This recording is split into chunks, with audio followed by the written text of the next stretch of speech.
Good evening, and welcome to Momentous Live, episode 47. Woo! The gang's all here. Well, three quarters of the gang's all here. The ones that are here will be flying cars, crashing crypto, and ditching rockets on the moon. Also, two kinds of fake Pokemon. I'm Tristan Jutra.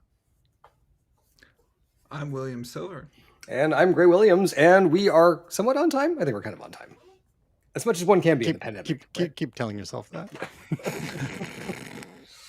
We have a pre-show for a reason. Anyway, moving right along, you can follow us at momentus.tv, twitter.com/momentoustv, facebook.com/momentoustv, instagram.com/momentus.tv, and on YouTube. Search my name and look for the Momentous playlists there. How y'all doing? Gray, how was your week? Not too bad. Back in the office after a little bit of time off, and doing a lot of metaverse stuff, which is kind of neat. Excellent. Well, we look forward to learning more about some of your top secret projects, if not this week. Maybe another time, sometime soon. You've been teasing us for ages. How about you, Will? Beats, and more beats. Yeah, that's pretty much most of it. We'll talk about it later, but I got some new tech in the house and a few other little gadgets. So, yeah, it's always fun to have toys. So. Well, that's, if nothing else, the pandemic has encouraged us to focus on gear. Yeah, yes. I actually bought a second Apple Pencil because I had lost mine and found it this afternoon before the second one arrived. So, dueling pencils, I guess. All right, let's get into it, shall we? Let's see if we can get this under an hour. Even it seems like, oh yeah, with fewer people, we can get through quicker. But what happens with fewer people, we just end up talking more. So, blah, blah, blah. I've trimmed out a number of stories, and there's still lots here. But first, we have not one, not two, but three quick follows up. Governors General? Follow up. So I mistakenly, as I often do, teased that we would be talking about Samsung Unpacked today. For some reason, I had it in my head that it was going to be today. It's not until February 9th. So y'all got to wait a couple weeks, all you Samsung and Android fans out there, for all the Samsung goodness that we will be covering day of. That will be Tuesday, February 9th. And, we don't generally cover rumors too much here, but there's talk about a Samsung Galaxy Ultra 22 or 22 Ultra, something like that, which might be a Note style phone. We didn't see a Note in the Galaxy 21 generation. People thought maybe the Note was going away forever. So let's see what this, if the Ultra is in a Note form factor or not. And then there'll be all sorts of other Samsung goodness. And, their keynotes are always very Samsung. Let's just put it that way. Stimulating. I mean, a big claim to fame here is apparently AMD graphics in one of the new devices, which whether or not it's going to be good for mining cryptocurrency, anyone's guess, I guess. But that's the only reason you really want AMD in the phone, I guess. Maybe. More follow-up. So yeah, come back February 9th. So last week we talked about Wordle. You may have noticed on your social media feeds, various friends posting mysterious squares and scores and things like that. And we talked about Wordle last week.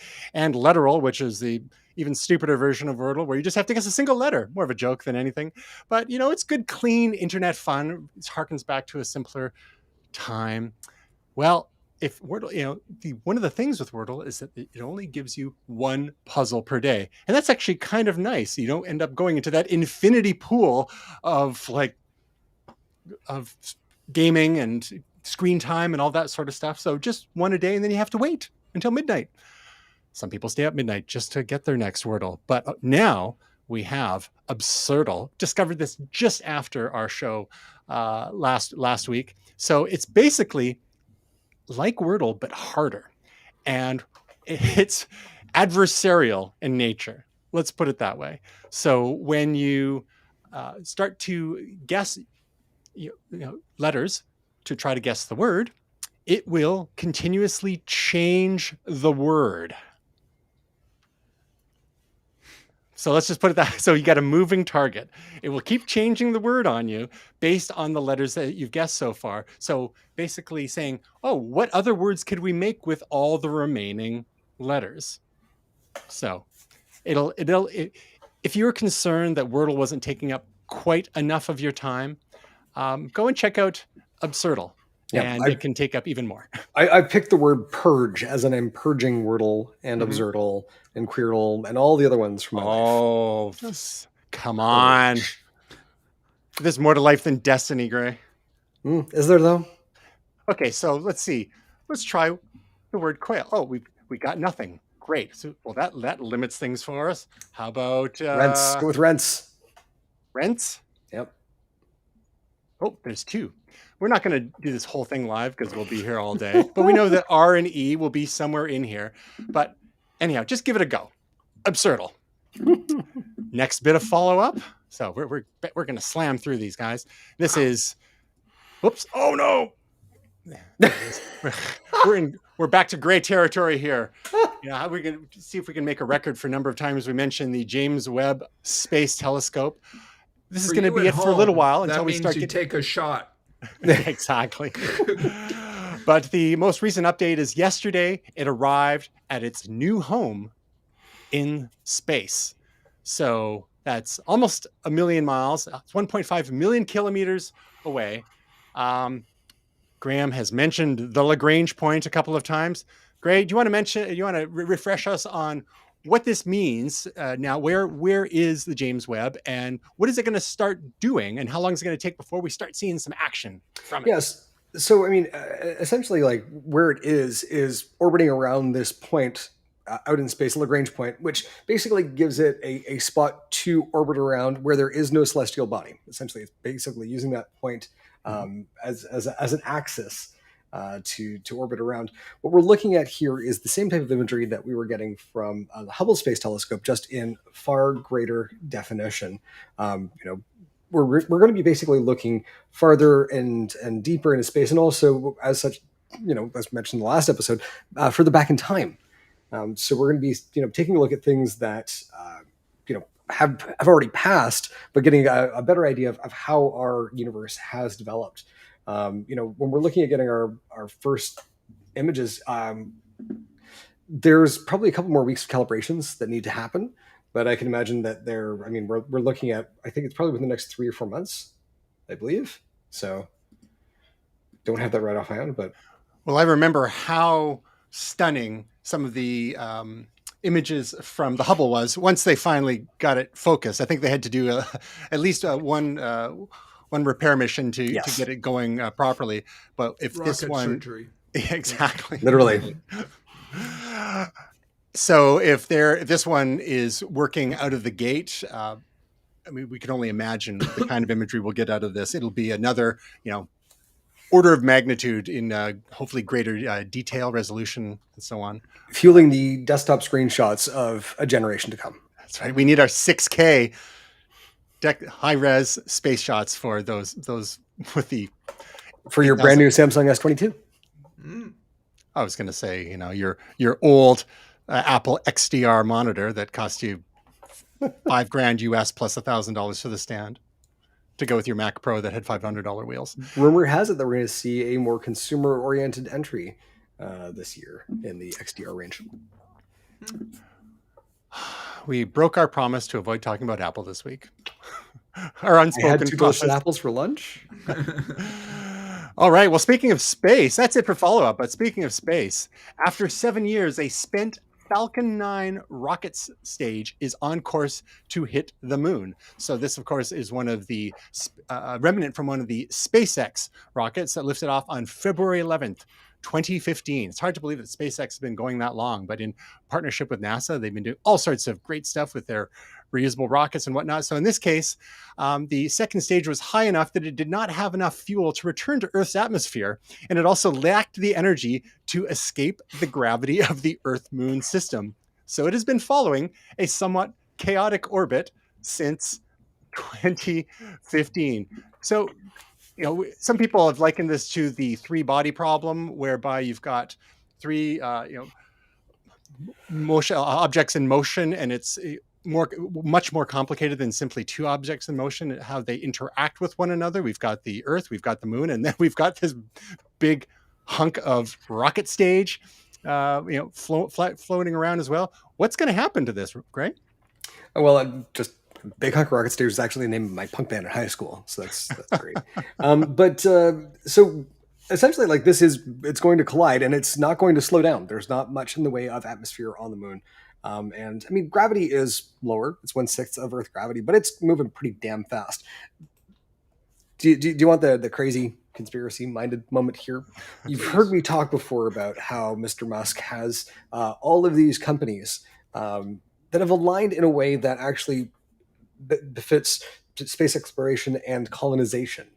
And I said before, when you're looking at SpaceX, you're looking at the Boring Company, you're looking at Solar City and Tesla and the automation therein. I said at the time, the way that you get things onto these planets is you crash into them. You don't even need to slow down. And I think there's going to be a ton of data that's going to be gathered from this for doing exactly that. Essentially, this thing is a ballistic missile that is about to drop a payload on the moon. And I think the data that is going to be gathered from this impact actually should be quite informative for that type of mission, where you're basically going to take some machinery that is going to be, I think, hardened against an impact to drop a boring machine either onto the moon or onto Mars to get started with Elon's city off of this planet. But it's made out of aluminum. How is that going to work? Because it's a crumple zone. What a giant crumple zone. So this thing is about 4 metric tons because it's empty now, no more fuel in there. And they say it should impact the moon at a velocity of about 2.58 kilometers per second. So I wonder what kind of crater that might leave on the moon when it finally hits. Yeah. Well, I mean, the thing is, like, the moon's basically acted like a bulletproof vest for the Earth, since it basically broke off from us after an impact. And so, it is pockmarked with this all over the actual celestial body, one side more than the other. And so it's going to be interesting, again, to see, like, regolith that gets tossed up. The moon's actually a very interesting piece of kit there because it's full of rock that it's got helium-3 in it, which what we're looking at right now for fusion is actually an ideal fuel. So, like I said, there's, as a happy little accident, as Bob Ross would say, this is going to paint the lunar atmosphere such that it is with a ton of information, because we're going to be able to take a look at that dust plume, we're going to be able to take a look at that crater and just see, when we put things down on the moon before, we put them down carefully. Right? And with good reason. We're looking to protect equipment. There's no such possibility here, and there's really no need. So this is sort of I'd say a once-in-a-lifetime opportunity to see what happens when things go drastically awry without actually causing any real damage. And to the moon people that are receiving this transmission right now, I'm so sorry we didn't know you were there. Well, speaking of moon people, that actually feeds into some of the other conspiracy theories that are flying around right now, like that. What is actually going on? Because is this being done on purpose? Hopefully it doesn't crash into any other secret operations they have on the moon. Is this actually going to hit the moon and keep drilling? Is it like part of the Boring project? Are we going to end up with Tesla's driving underneath Las Vegas Lunar Edition? Yeah. There's a callback for all those who are watching every episode of Momentous Live. Speaking of going to the moon, or actually speaking of crashing, how about crypto this past week? What a great buying opportunity. Exactly. So crypto is not just Bitcoin, of course. Crypto is also Ether on the Ethereum network and all sorts of other assets, many of which just seem to be correlated with one another. And contrary to what a lot of people have been hoping in the past, kind of correlated to the stock market too, especially as we get more institutional players moving assets or value in and out of crypto markets. So, yeah, and not to mention all of those people who have bought crypto assets while highly leveraged. And then when you see a drop of a certain amount, all these people get liquidated and you get this kind of domino effect. So just tumble. We got down to, I believe, 35K US for Bitcoin over the weekend. We'll just do a real-time check right now to see what we're at here. But Gray, is this the dip we should be buying, or what? It's tough. They say it's tough to catch a falling knife. We're at $37,000 right now, by the way, US dollars. We were down to 31, I think, at some point. Yeah. We're not. Yeah. So it got down that far. Yeah. Yeah, and so this is actually, I mean, it's interesting to see because we saw a lot of people sort of, we're in crypto winter. This is crypto winter, and it's already started to bounce back. It's been an interesting couple of days because for anyone in proof of stake networks, in a lot of cases, when you are staking different tokens, those have unbonding periods, and those unbonding periods can be anywhere from 5 days, 7 days, 21 days in the case of Luna, which I have a good chunk of a stake in, if you'll pardon the pun. And so with all of those, you see the market start to slip, and there are a couple of things. One, if you're not leveraged, which that's not something I don't, work with margin trading. I'm not leveraging anything to go and use my assets as collateral, then be able to borrow against them. That's not something that I'm comfortable doing. And I think with good reason, because I've seen this happen a couple of times, and it's just, there are now insurance services and smart contracts where you can have your loans repaid. And sure, there's tons of money to be made in leveraging your assets and then going and reinvesting them. But just didn't feel like a game of Russian roulette that I wanted to play. And we've actually seen some interesting things happen with leverage, with different platforms. Anchor Protocol allows you, this is on the Terra Luna network, allows you to put up your Luna as collateral and then borrow against it. And if your loan to value exceeds 50%, you can be liquidated. And we actually saw earlier, probably a couple months ago, one of the Oracle prices, which is basically just an indicator to the network of what something is trading at, was off by $10. It was $10 lower than it should have been. And so people got liquidated pretty damn quick because they weren't anticipating a $10 drop in a time when it just didn't feel like that was going to happen. And so, on that network now, it's a distributed autonomous organization. So they put a vote to everyone who has a governance token staked, should we repay these people? I wasn't affected by it, but I said yes. We should actually use a community chest to do that because that's not fair to them. But looking at the situation in the last week, we've actually been through 3 or 4 of these in the last year, where on a Friday afternoon there's blood on the dance floor, and it's rough for folks, I think, who are over leveraged or who perhaps have stepped into certain tokens that may not have the fundamentals that they hoped that they did. Looking back at Luna dropped from, I believe it was $74 down to as low as 52. It's back up to 61 right now, US, which is, considering this time last year, I think it was somewhere around $20, nowhere near where Bitcoin or Ethereum have got to. But there are some tokens that are faring well, and there's some tokens that are not. This isn't crypto winter.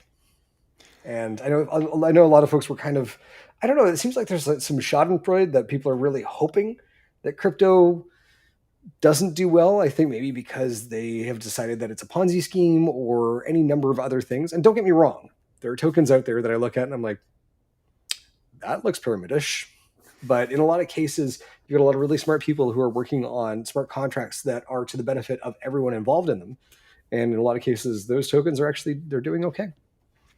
Yeah, we had a crypto winter back in 2018 when late 2017, 2018, Bitcoin hit 20K US and then rapidly declined over the course of months as low, it got under $5,000 US and stayed there for months and months. Over 1,000 days it took to recover back to its all-time high. And then, then it got up, it blew past 20, blew past 30 and got as high as $69,000 US the last spring.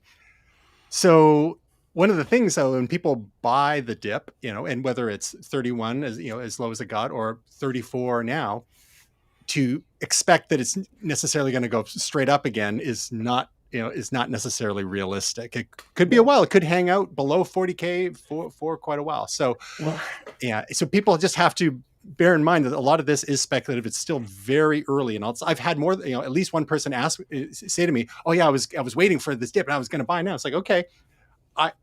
If people, you can do so, now it's a low, but there's nothing to say that it won't go down to 20. You never know. So if you are, if you want to manage your risk, you could do like a certain conservative amount once a month, once a week, what have you, and you get you dollar cost average, just people would in traditional financial instruments, and then you're getting some when it's really cheap, you're getting some when it's a bit more expensive, and then you're not missing out as it continues to climb. You're not going to see as huge returns that way, but you're not going to get washed out either. And again, with any of these things, they're highly speculative.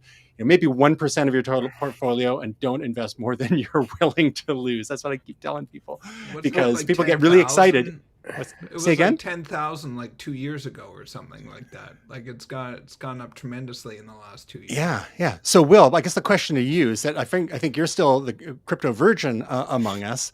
How tempted are you by this current dip with all the blood on the dance floor, as Graham says? Which Google that, by the way, blood on the dance floor band. Terrible band with great costumes. Look them up. So, Will, is this your time? Do we need to be having a little crypto I chat? don't think so. I mean, I wasn't waiting for this. I mean, I have been crypto curious for a while. This is not sparking me to go in particular, but I mean, in general. Now, if you weren't married, would you be? But I mean, in general, I have some stocks and some investments, traditional, and have invested in various things over the years. And at least they've all taken a crap in the last week as well. Yeah. Well, we all know, though, in general, it's better to buy low and sell high. So when something is dipping a little bit, then it's better to buy in. And when you have something like stocks or bonds or crypto, if it goes down a little bit, you either hold on and reinvest or just hold on, because it's like with real estate. Oh, my house went down 10,000. Well, did you sell it? Did you lose that money? You haven't lost it yet. So like the value has gone down, but just wait it out. Like, I mean, some of my past investments have gone down a bunch, and then I've just held on to them. And if you're in it over the course of a few years, all my investments have made their money back. So it's just one of those things. I mean, the Vancouver real estate market, people have been predicting the fall of that since I first bought an apartment, 15 years ago. So, it's done nothing but go up. So, you never know. Well, we managed to lose money on real estate in the early 2000s, so attend my workshop on how to do just that. The value of my place has actually gone down 10% in the last couple of years. Wow. Yeah, in Vancouver. We had a dip a couple of years ago, then last year recovered a bit, and then things were up a fair bit this year. It really depends where in the city, the type of building it is. How many murders have happened up front? Yeah, it happens. So the one thing that I was going to say, though, is when you take a look at traditional finance, you're looking to hold on to a stock. Hopefully you get paid a dividend. But in a lot of cases, decentralized finance right now, you're looking at getting yields or returns that are compounding day over day or week over week. And so in a lot of cases, if you're holding, and again, you're not selling, you're actually seeing the value of your investment increase, even if the price of the token isn't increasing itself. And in some cases, these APYs by staking and using instruments like that, bearing in mind there is risk associated with that, but you can see outsized yields for sure. Yeah, and so like liquidity provision is basically where you pair two tokens together, and you can have something called impermanent loss, where one token exceeds the other in value, which if you're pairing with a stable coin can happen by quite a bit. And the impermanent loss only becomes permanent when you actually pull it out of liquidity provision. But typically the rewards for liquidity provision, so liquidity to the networks that people can transact on it, the rewards are meant to offset that, so that they can be 2 and 3 figures in APYs. And so if you're doubling or tripling your money in a year, or your investment in a token in a year because of that, you can see how people can actually be compelled really to hold on to this stuff for quite some time, as well as having the ethos of, I want this network to continue, so I'm going to provide that liquidity to the network so that it will run smoothly. And so for a lot of us, like in the last week, there was much gnashing of teeth and rending of clothing, but for many, we just kind of looked at it and went, cool. Crypto goes up, crypto goes down. Right. And you can't explain that. Exactly. And Will, to your point, sure, we all want to buy buy low, sell high. I always got to remember, it's not the opposite. That's how you lose. So you want to buy low, sell high, but as history has demonstrated, most people are not good at timing the market, even professional fund managers.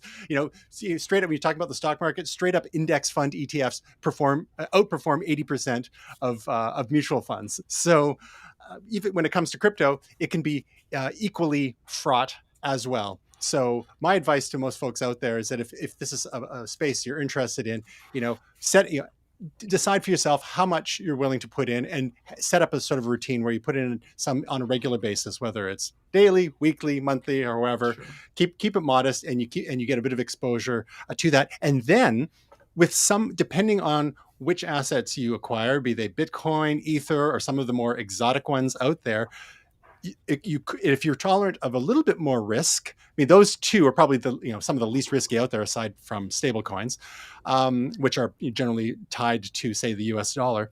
But there are instruments out there, some of which are available on DeFi platforms and even some large exchanges like Binance, where, like Gray said, you can, if you're able to weather the ups and downs of whichever token you're holding or coin you're holding, you'll get yield regardless. So, say you've invested in DAI, or or it could be Luna, or it could be Solana or Matic or whatever, which is now Polygon. There are ways to provide liquidity, as Graham said. Put these, stake these coins, and there's two different. There's the kind that Gray's mentioned, pairing the two coins together, and then there's all which can provide even outsized returns. There's a different kind of staking, which is simply the one token, the one asset, and you don't have to pair it with anything. You get lower returns, but I've seen anywhere from 2% annual yield up to 20% on stuff like that. Again, riskier than just hanging on to the asset, but the cool thing is you're making money on it day in, day out, whether or not the asset goes up or down. So, Anchor Protocol, a whole different world there.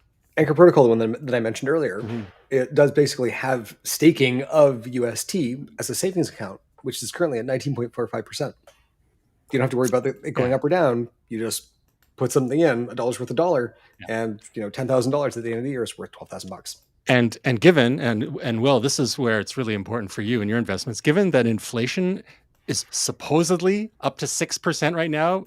So there's been even higher. They're saying the actual real inflation is higher than it's been since 1972, which means we're actually losing money every week, every month, in this environment.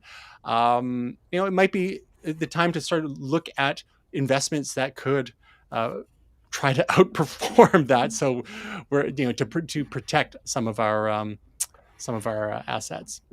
But anyway, that's enough of momentous crypto shilling for this week. You'll find our crypto.com and ShakePay links in the show notes. Exactly. So in a year or two, when we're all crypto rich, and we'll get you there eventually, Will. Mm-hmm. But Will, when you become crypto rich, how would you like to buy a flying car?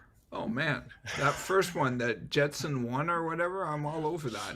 Well, we've got a few to look at. We've talked about various flavors of flying cars in the past here on Momentous Live, and some are they have different approaches. Some of them are straight up VTOLs, vertical takeoff and landing. Some are eVTOLs, which are electric powered vertical takeoff and landing craft, and some are hybrid car/planes, and the like. So, then not even to mention the rocket packs that we've been promised for the last 50 years. But we're just going to have a quick little survey of some of these that have there's been news on each of these in the last week or so. So we got the Jetson One. Here's a clickbaity headline here talking about the forest moon of Endor. You got to get people with a Return of the Jedi reference, get people on board. Basically, because there's a photo here. There was one clip of them flying this unit through a forest, but the main video, and there's still some question of whether it looks. Some of the shots look suspiciously too good to be true. Yeah, CG type things, and of course now it's not going to play, so we'll just do a little refresh here. But so we've got basically a quadcopter type arrangement. Like, these shots look good when it's the first person view. Some of these others, it's hard to say. But anyhow, if it's not real, it'll come out eventually. Now, one of the concerns I've read with that particular configuration or form factor of personal flying vehicle is the exposed rotors. You'll see with certain the early quadcopters and drones for the consumer market, they were often shielded even by a ring. Some people have suggested that, and here in the video for those watching, it's showing some of the early prototypes as well. Some have suggested that perhaps a cage, like a mesh cage around them, which would affect the aerodynamics and the lift a bit, but would prevent catastrophic collisions, say with branches, if you're going through wooded areas, or strikes with birds. We know how that can be. Those can be on jet engines, for example, and certain crafts do have meshes to prevent that, but it does impede the performance of that. So this is one form factor we've got, the Jetson One. Another that we're looking at, and these are all in the news. We'll have links in the show notes for these. There is this guy, which is more of a, this is from Bellwether Technologies, and this is only a animation in this one video, just showing, it looks kind of a bit more. Oh, this is a real clip here.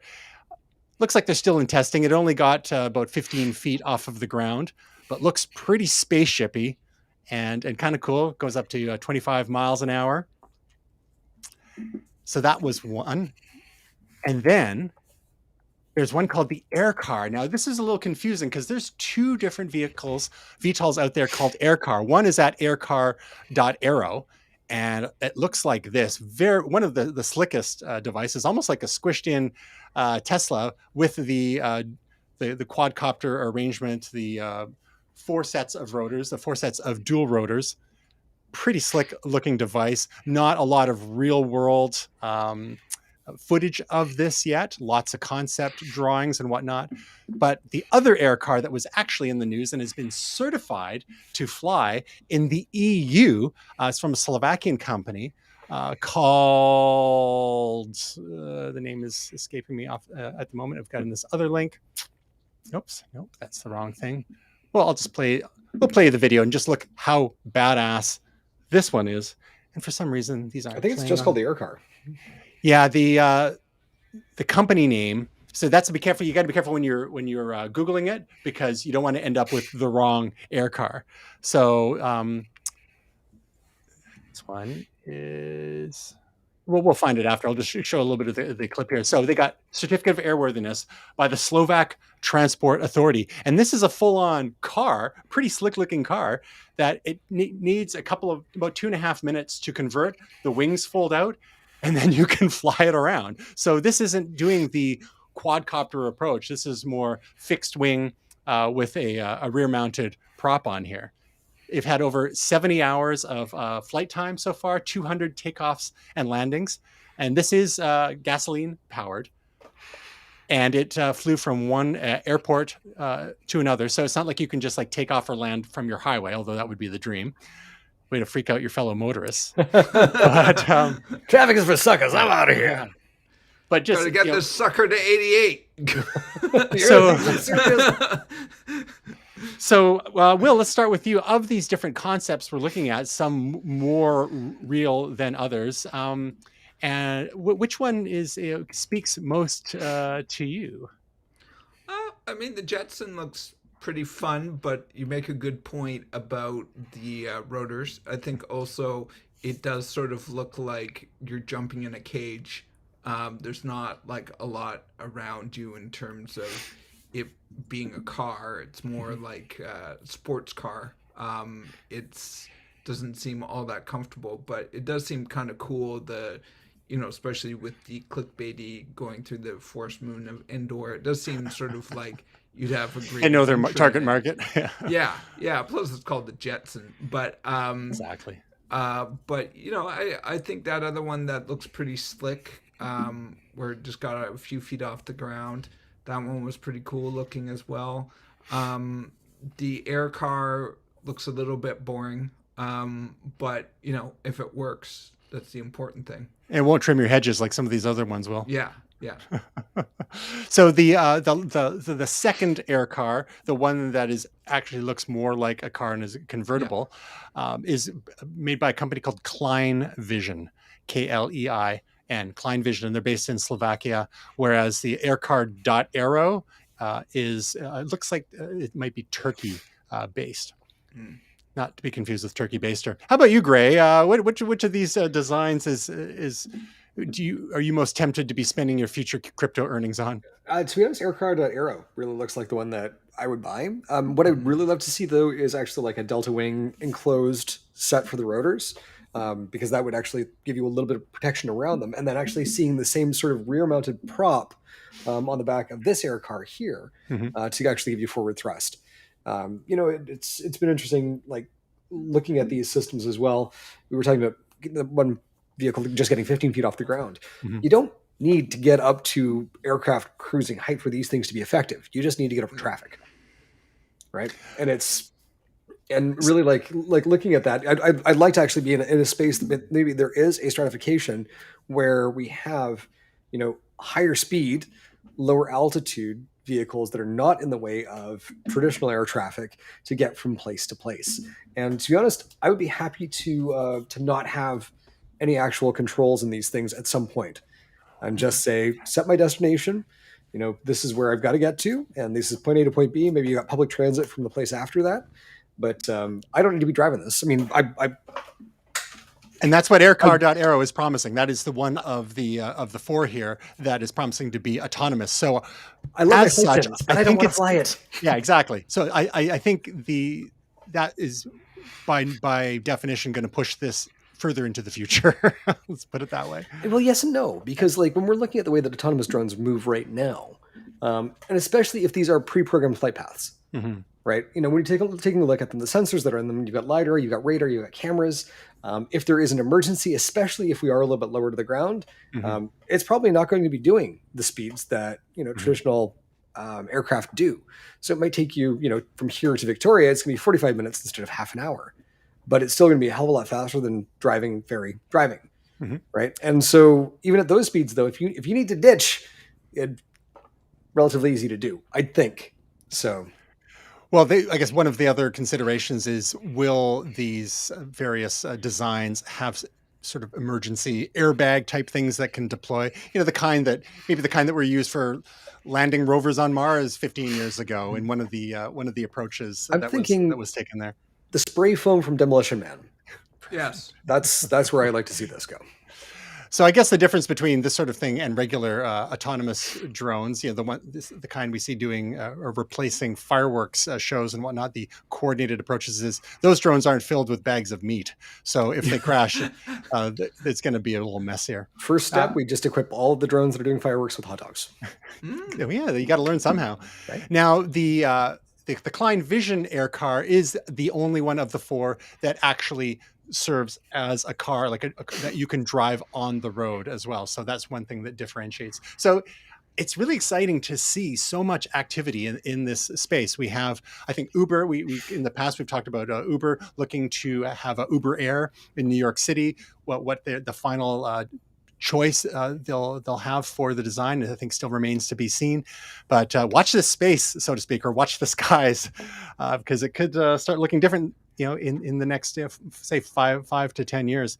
Now, the Klein Vision AirCar requires a pilot's license. Of course, an autonomous one, the AirCar.Aero, if it's autonomous, then no license required because no one's driving except the computers, right? And then the other ones, I think, remains to be seen. It might be the equivalent of like riding an e-bike versus a car. And, so the Moon of Endor type of one that we're seeing there versus the full-on Klein Vision AirCar. So lots of variety, lots of different approaches, and really exciting. I'm sure lots of venture capital money going into this.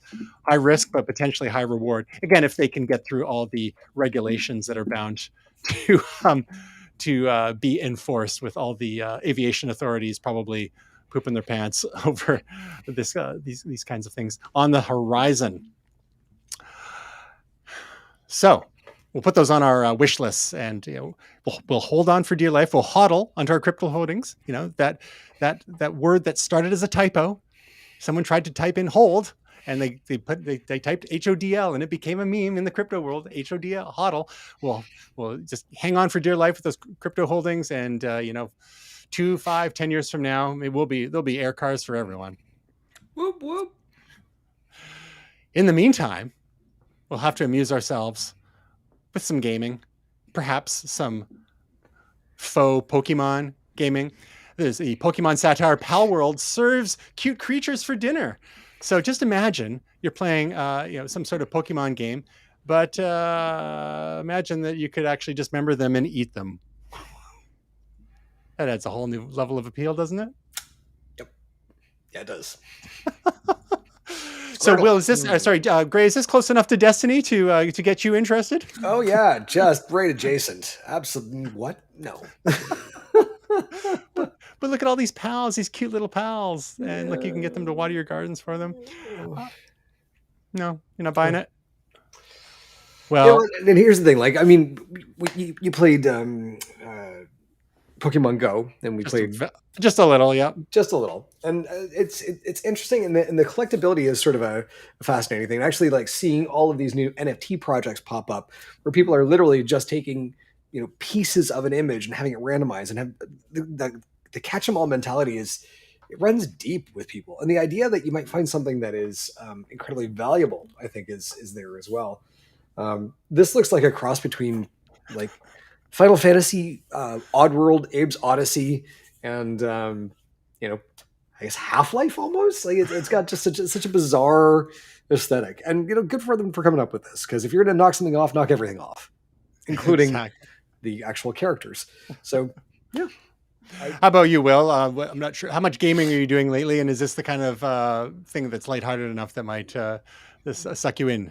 Well, I play a lot of Marvel Strike Force, another sort of. I play a couple of retro games on the Xbox, but no, I've never been a big Pokemon person. I think I just slightly missed the boat on the Pokemons. Yeah, age-wise. I just wasn't ever into it. It's funny because I know a ton of people who are, and a ton of people that got into Pokemon Go or got into card games or the various gold, blue, red, turquoise, whatever Game Boy games that came out. I just have never been a Pokemon guy.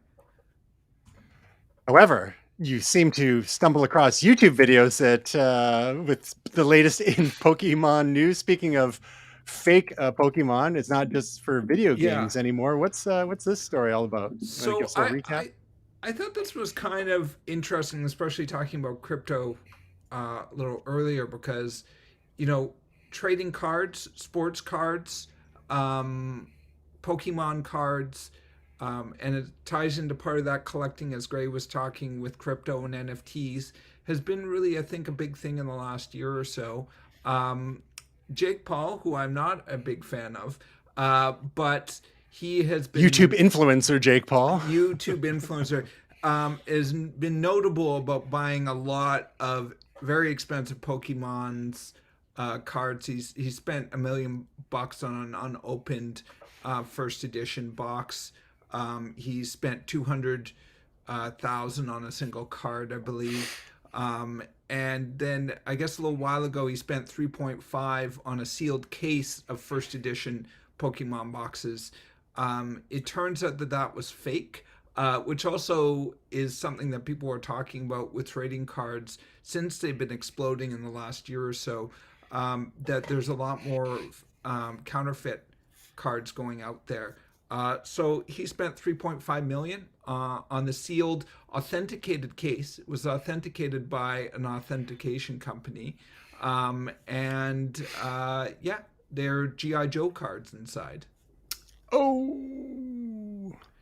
Now, I looked up G.I. Joe cards, and there are some going on eBay, like a mint Snake Eyes, that can get like $1,000, or people are asking for $1,000. If it wasn't for that movie last year, it'd probably be worth $10,000. Yeah, exactly. Oh my God, I still need to watch that abomination. I'm a huge GI Joe fan, by the way. Incidentally, and that to me also just shows even GI Joe cards from 20 years ago or 15 years ago that he's seeing as worthless, you could still get a couple that are, you know, a few $100s or $1,000, especially if they're graded, which we talked about grading. I think maybe when Jamie was on a few months back, and how there's a whole run on grading of cards, meaning the evaluation, how good they are. And cards can double in value if they're graded and it's a good grade, or even go up more than double.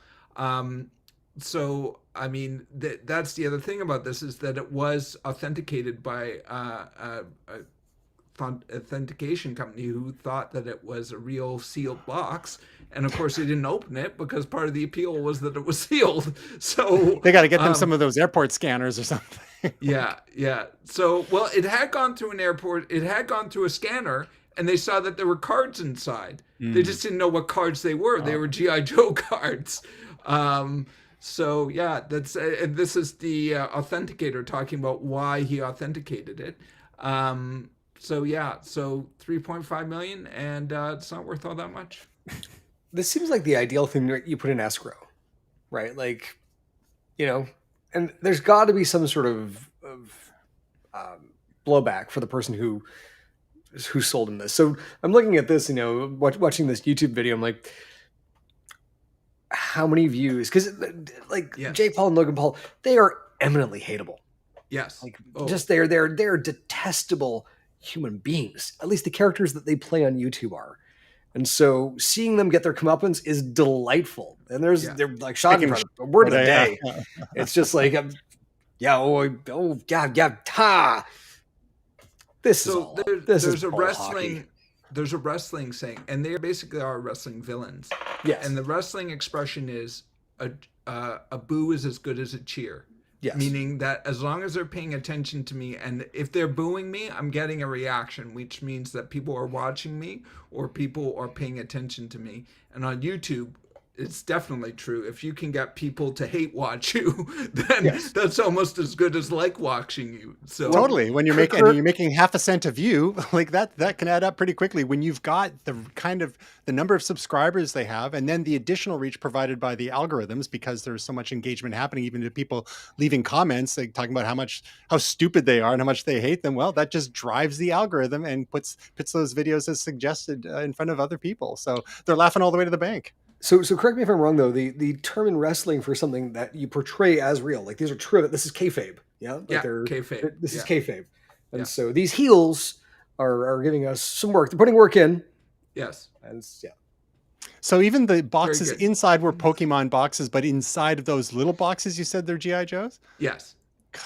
Wow. It's a true Russian doll thing, because inside the doll, it's fake. Ergo Russian. So, I mean, and part of this, too, I think it's sort of interesting to think about, like, why did this fake work? Well, first of all, it was well done. Second of all, you don't want to open it because part of the value is not opening it. And then, you know, third of all, this is just a guess of mine, and listening to this expert talk, he's not exactly a Pokemon expert. He's become an expert in Pokemon cards, but he's a sports card memorabilia guy first. So that might have also played into it as well. He hasn't seen a bunch of these things. So are we also maybe undervaluing the GI Joe cards? Like, they had a lot of really valuable lessons at the end of each show. I'm just saying that perhaps knowing here would have been half the battle. Yes, exactly. But I'll also say this is interesting to me because, as you were saying, you know, when something's low is a good time to buy. Trading cards and Pokemon cards are at a record, ridiculous, absurd high. I would never buy into any of these type of items at this point because I think we're prone for a fall. Well, my opinion of the Logan brothers is quite low, and believe me, I'm not selling that to anybody. Buy in now. Okay. So this gave me an idea. This segment or this story gave me an idea that something that we could do in starting today as a little mini segment for Momentous Live, just to tap into the excitement of unboxing and seeing if what we order is what we get. And I actually have a couple of boxes here. I thought I would open live because I can't even remember what they are. Sometimes you order What the stuff. hell did I buy? Yeah, exactly. Especially if stuff takes a while, whether it's for personal purposes or business purposes. You know, if you're We are living parallel lives. and so like I get the notification from the UPS store where we have all our stuff sent to, and it's like, oh, I wonder what that could be, because when you're as old as I am too, your brain starts to fail. All right, look at okay. What is it? I'm gonna make some sounds. Any ideas what this might be? Masks? That's right. We got some authentic, as in not ordered on Amazon, 3M N95 Wow. masks These are ordered. valuable. You could probably get a lot of Pokemon cards for that. Exactly. Yeah, man, that's a flex. These are the 9210 plus NIOSH N95 doo-doo-doos, because Omicron's so contagious. Now, these are the kind that go behind your head, so they're a pain to wear. I also ordered a different brand that are around the ear that I didn't think N95s could be around the ear, but we'll see when those ones actually come in. So I thought for any higher risk scenarios, such as, it is with Omicron, people seem to be getting less sick, but even it's way more contagious. So once we go night clubbing, Gray, maybe we'll slap some of these guys on and see how it goes. Maybe I'll try one. I'm back to floor hockey in the last week on Thursday and last night.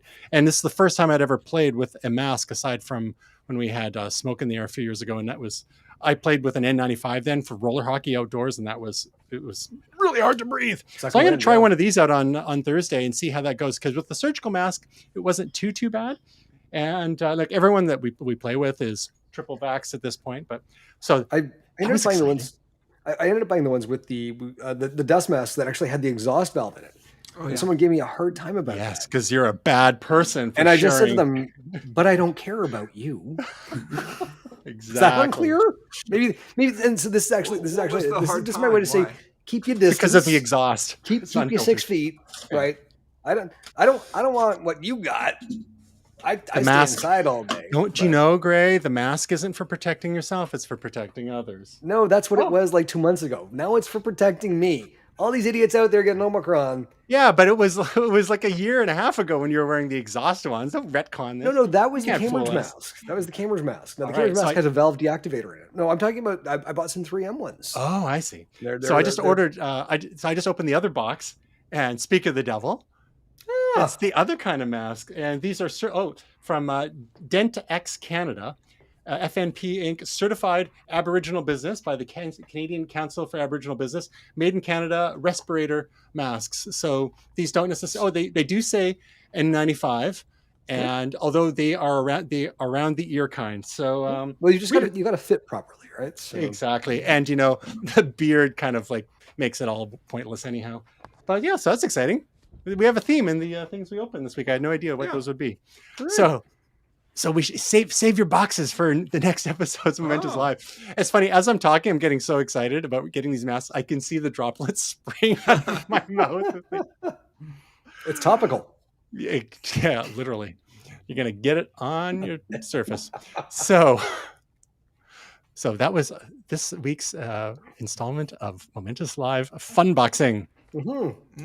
So next up, another segment that we're trying to get back into is our picks of the week. Mm-hmm. Whether it's a tech gadget, recent purchase, a TV show, a YouTube channel, a podcast, a book, if you remember what those things are, a movie. Picks of the week. And I know, Will, you've got one. You made a little tech purchase. Tell us all about it. Yeah, so I bought a new monitor. I've been working at home again for a little while. I was back in the office for a bit, and now I'm back at home. But it's kind of week to week. Plus, with my new laptop, I just found, my back was really hurting. I was getting sort of tingles in my fingertips because I was leaning on my elbow all the time to lean forward. Totally horrible. So I invested in this monitor. One of the things I was kind of looking for was just USB-C. And one of the reasons for that was that I have a work Mac and a home Mac, my personal Mac. And so they both have USB-C on them, and it was just an easy way of going back and forth. My monitor at work, I have to have like a whole hub, and it's HDMI into the hub, and then USB-C into the laptop. This is just plug and play. I can switch in my personal laptop and my work laptop, and it's I don't need another box on my desktop just to convert the monitor. So this sort of works for me. The only thing I'm finding so far, I'm still tweaking with it. I've just got it on the weekend on Saturday or so. Is that it does also charge through the USB-C, and I don't always want it to charge all the time if it's plugged in. So I have to maybe go in and tweak the settings and figure out how to turn that off if that's possible. But it's pretty badass. If you do want it to charge, it does charge, which is great. And it has a built-in camera. Not that I've used the camera, but it does have one. And yeah, pretty good picture, and it's just nice to have another monitor. So it's the Dell 24-inch video conferencing monitor, and the model is Yeah. S2422HZ for those playing at home. Now, what were you, so you were looking for USB-C, so the function says USB-C. This Yeah. has the built-in video webcam, which you don't really care about so much. Why did you narrow down on this particular model? Well, the USB-C was one thing. There's not a ton with USB-C. The other thing is it was on sale. So I think it's regularly $500. I found it at Best Buy for like $300. So that was a good determining factor. I think I wanted a 24-inch. I have a 27-inch at work that I had brought at home, and it just takes up too much space. It is good. To have, bigger is better, but it's almost too big in the space that I have it. So 24 was more that I'm looking for. So 24, USB-C, sale, bing, bang, boom. It's in my house. There you go. Now, are there any go-to sites for you for checking reviews and so on? Yeah, I mean, I check all the usual review sites, Gizmodo and TechCrunch and all those things, and various other sites. I don't give much credence to the reviews on Best Buy or wherever I buy the monitor. I usually try to avoid Best Buy, if I'm being quite honest here. Still scarred. Still scarred. But yeah, no, I mean, they're still a reputable company and all that. So, and to be quite honest, I'd rather buy from Best Buy than I would from the Amazon. So, yeah. And it was cheaper than you could get it from Dell.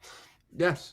Yeah, very So, much so. one website that, if for those who are looking for, especially computer monitors, and I believe they have TVs and some other products, it's pronounced ratings.com, but it's spelled rtings.com, rtings.com.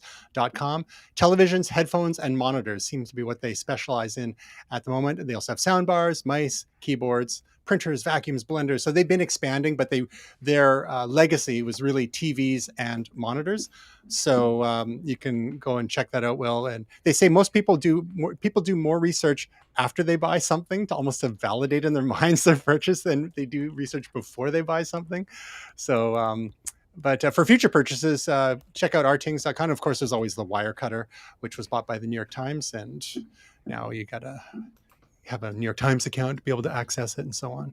But we look forward to your real world usage reports of it. That looks like a nice monitor, and to get a good deal, like a $550 monitor for $300 is great. So hopefully it'll be decent quality and more ergonomic, and you won't have to lean in on your elbows to like be able to see with your old man eyes.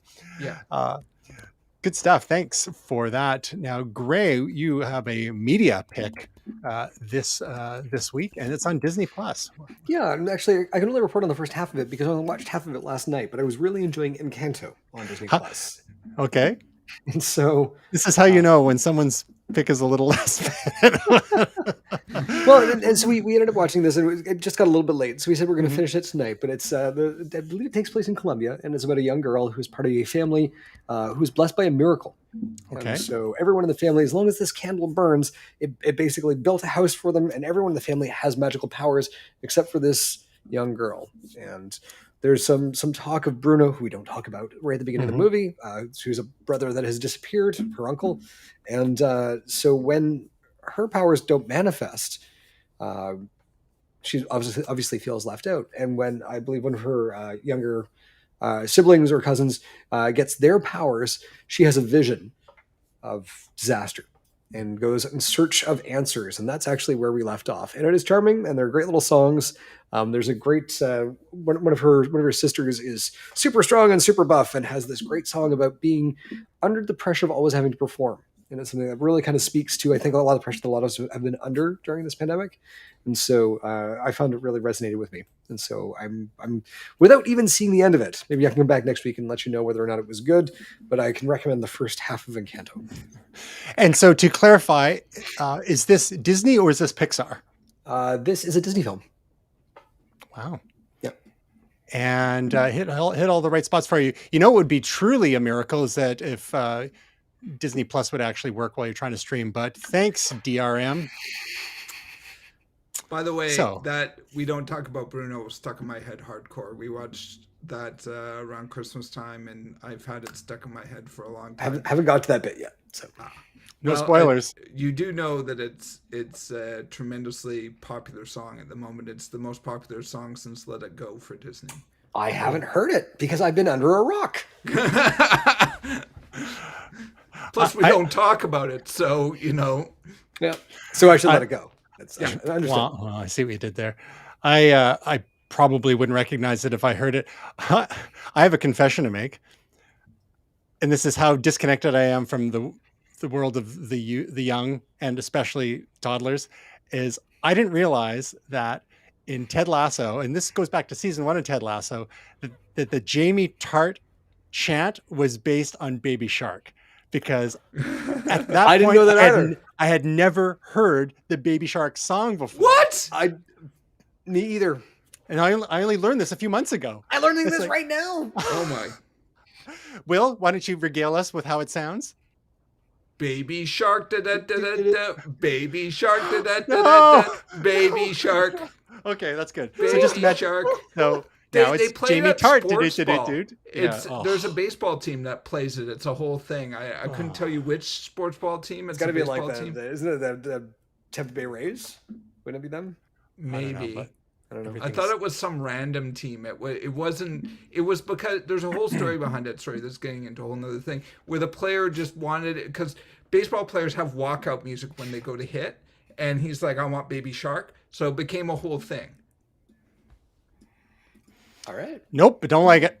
Yeah. What are you, the horse from Ren and Stimpy? No, sir, don't like it don't at like all. Good catch. Good catch.